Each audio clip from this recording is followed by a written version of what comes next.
क्या electron and hole in semiconductor. अब यहाँ पर देखो होता क्या है, ये डायग्राम है, सब समझने वाली सी बात, सारा पैराग्राफ समझ आ जाएगा। इस डायग्राम में देखो ये हमारे पास क्या है, वैलेंस बैंड, यानी कि जहाँ पर इलेक्ट्रॉन्स मौजूद होते हैं। अब यहाँ पर देखो ये फॉरबिडन गैप है और ये कंडक्शन बैंड है, इन दोनों के दरमियान गैप फॉरबिडन बैंड है। यहाँ से अगर कोई इलेक्ट्रॉन यानी कि वैलेंस बैंड से अगर कोई इलेक्ट्रॉन फॉरबिडन को पास ऑन करता हुआ कंडक्शन बैंड में पहुँच जाता है,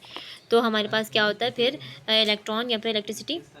फ्लो करना शुरू कर दिया। बेसिकली हम इसको ये कह सकते हैं, इलेक्ट्रॉन फ्लो करेगा तो ऑटोमेटिकली हमारे पास कंडक्शन होना शुरू हो जाएगी। और अगर कोई इलेक्ट्रॉन फिल मतलब इस गैप को कवर करके कंडक्शन बैंड तक नहीं जा पाता, तो वहाँ पर वो इंसुलेटर बन जाता है, क्योंकि उसके अंदर इतनी पावर नहीं है कि वो जा सके। अब यहाँ पर दो तरह की चीज़ें,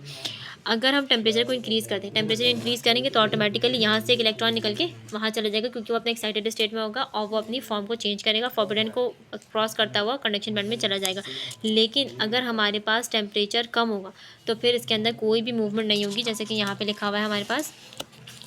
as temperature above absolute zero से भी ऊपर होगा, electric field conduction electron move anode and holes move towards cathode, यानी कि एनोड पे चले जाएंगे electron, anode itself is negative और एनोड क्या होता है हमारे पास पॉजिटिव, तो ये नेगेटिव पॉजिटिव से अट्रैक्ट हो जाएंगे और होल्स चले जाएंगे हमारे पास कैथोड के ऊपर, और करंट फ्लो करेगा इस फॉर्म में, यानी कि अपोजिट डायरेक्शन में फिर हमारे पास करंट फ्लो करेगा, जो पहले करंट फ्लो कर रहा था उस तरह से नहीं करेगा। और वही तीसरी चीज़ कि अगर तो रूम टेम्परेचर पे होगा तो क्या होगा, सब electron from valence band across with little या स्मॉल, अगर स्मॉल एनर्जी गैप होगा तो वो चला जाएगा, जिसकी वजह से क्या होगा हमारे पास इलेक्ट्रॉन होल पेयर प्रोडक्शन हो जाएगी, यानी कि इलेक्ट्रॉन्स और होल्स की एक प्रोडक्ट यानी कि पेयर बन जाएगा, और जब वो पेयर बनाएंगे तो अपने उस पेयर के फॉर्म में एनर्जी को ट्रांसफ़र करेंगे।